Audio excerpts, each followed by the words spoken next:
Días. Maloquín, buenos días. Vishenikesh, ¿cómo están? Hola, les envío saludos. Vishenikesh, ¿cómo están? Tanakanikesh le mayat, ¿no? Están aprendiendo la lengua maya. Le tuchan shibo tuchene, este hombrecito está asomándose a mirar. Tunche, hello, lau, tulo, aquí está otro. Bishakaba. Gabriel. Bashka Betik. Mishba.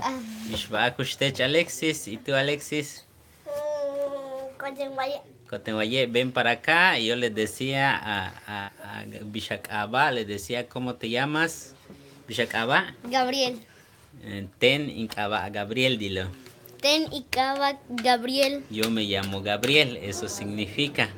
Tushkabin Gabriel, ¿dónde vas, Gabriel? A la playa. Timi Halha se dice.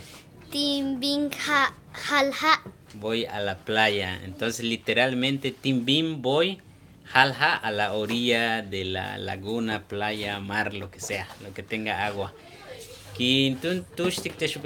Hola, les envío saludos. Letie Ingual, este es mi hijo, tú no hochta.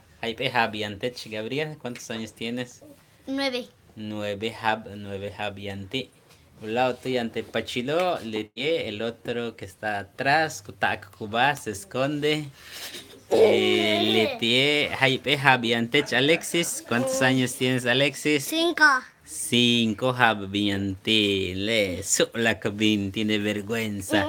Tutaki Kuba se está escondiendo. Malatun que Shiwata Kanesh, Humpit Mayat Ane. Espero que hayan aprendido un poquito de esta hermosa lengua.